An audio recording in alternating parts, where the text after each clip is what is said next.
그 다음에 두 번째 또 하나의 터닝 포인트는 영국이 개신교 국가가 된 거예요. 그 영국의 수장령에 대해서 내가 지난번에 다 설명을 했어요. 헨리 8세에 대해서 설명을 했고. 그래서 이거는 그냥 간단하게 그냥 자료만 주고 넘어가겠습니다.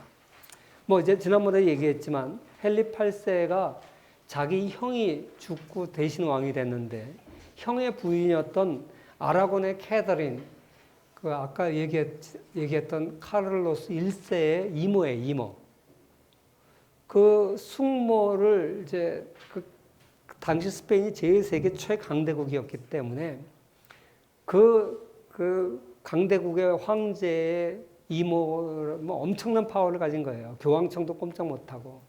그래서 영국 왕하고 결혼했는데 빨리 죽어버렸어. 그래가지고 그 동생 헨리 8세가 왕이 됐는데, 그러면 이제 왕비였다가 졸지에 젊어서 청산 과부가 됐잖아. 그렇게 평생 살 수 없어. 그러니까 동생하고 또 결혼시키는 거예요. 힘이 있으니까. 근데 헨리 8세는 좋겠어요. 근데 이제 형하고 동침을 안 했으니까 결혼해도 된다. 이래가면서 이제 한 거지. 근데 뭐 헨리 8세 입장에서 당신 내 형하고 잤어 안 잤어 물어볼 수 없잖아요. 그래서 결혼을 이제 자기가 왕이 되려면 해야 돼. 그래서 왕이 돼서 결혼을 해서 왕이 됐는데, 왕이 되고 나니까 이제 더 이쁜 여자, 젊은 여자 원하는 거지. 그래서 이제 천일의 앤 볼린 자기 와이프로 삼으려고 그런 거예요. 근데 앤 볼린이 자기는 그 첩은 절대 안 하겠다. 자기 정실 부자 안 하면 당신하고 결혼 안 한다. 그렇게 고집을 피우는 거예요. 아, 내가 센 여자죠. 그래가지고 헨리 8세가 안달이 나가지고, 야, 이 여자랑 결혼을 하려면 자, 이혼을 해야 되는 거야. 이혼을 시켜달라니까 로마 교황청에서 교황이 안 된대. 왜? 지금 로마 교황청이 제일 큰 뒷배를 봐주는 게 카를로스 1세인데, 카를로스 1세가 뭐랬냐면 자기는 부교의 보호자라고 자처했어요. 그러니까 말도 안 돼. 근데 그 숙모하고 이혼을 시켜 말도 안 되는 거지. 그러니까 로마 교황청에서 노 하는 거예요. 교황이. 그런데 이혼을 해야 되겠고. 왜? 저 이쁜 여자를 내가 정실로 맞추려면 이혼을 해야 되겠고. 그래서 그 갈등 속에서 결국 앵글리칸 처치가 태어나는 거죠. 자기 추기경한테 야, 네가 그냥 나 이혼시켜 주라. 그리고 너 로마 교황청 말 듣지 말라.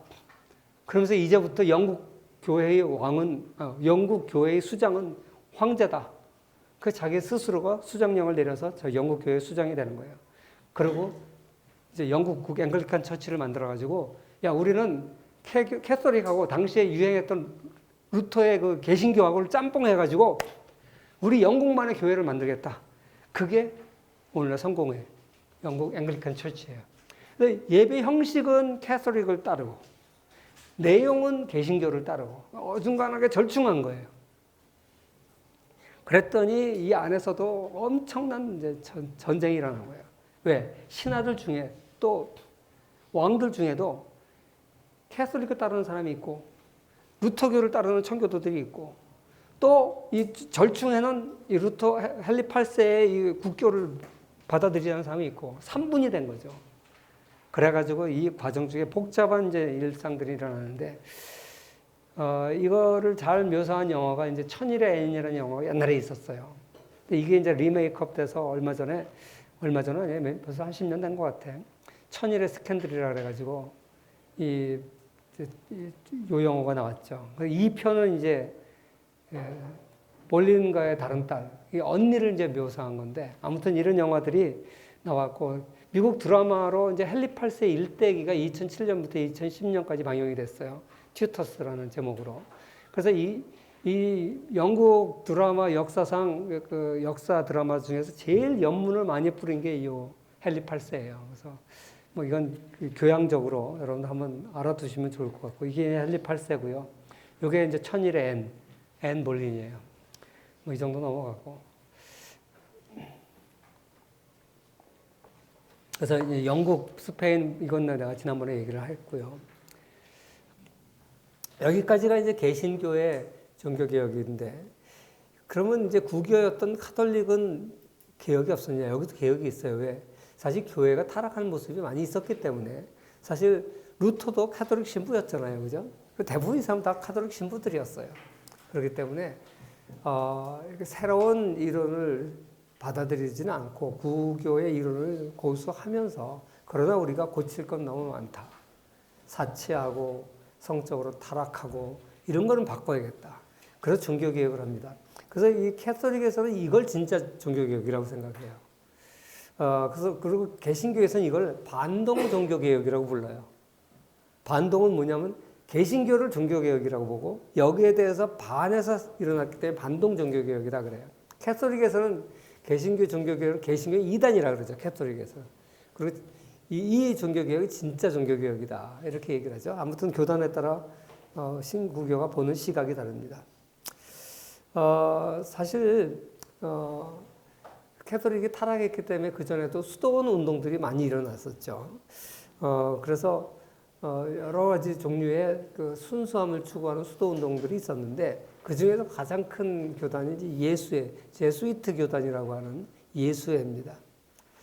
그래서 이 사람들이 어떻게 보면 카톨릭을 유지하는 데 가장 큰 앞장을 썼고 선교에 굉장히 열심을 냈어요. 이 미션이라는 영어가 있어요. 중남미 지역의 브라질이라든지 남아메리카 이쪽이 완전히 다 이제 캐톨릭이잖아요. 이쪽에 다 예수의 선교사들이 가가지고 다 전도를 한 거예요. 그래서 원주민들한테 들어가서 목숨을 걸고 전도를 하고, 그래서 그 미션이라는 영어를 보면 그 예수의 신부들이 가서 목숨을 걸고 들어가서 전도하는 그런 장면들이 나와요. 그래서 이 사람들이 이제 전 세계를 다니면서 선교를 했죠. 그리고 지금 이제 현재 교황 프란체스코 교황은 바로 이 예수회 출신 교황입니다. 그래서 사실 근데 예수회는 이렇게 캐톨릭을 건강한 종교로 다시 탈바꿈시키는 데는 크게 기여를 했지만 그동안 교황들은 거기서 나오지를 못했어요. 그런데 예수회에서 이번에 처음 교황이 나왔고, 프란체스코 그러면 아시시의 성자, 이미 가장 그 청빈 이런 거를 주장했던 프란체스코의 그 이름을 따서 프란체스코 교황으로 이름을 올렸습니다.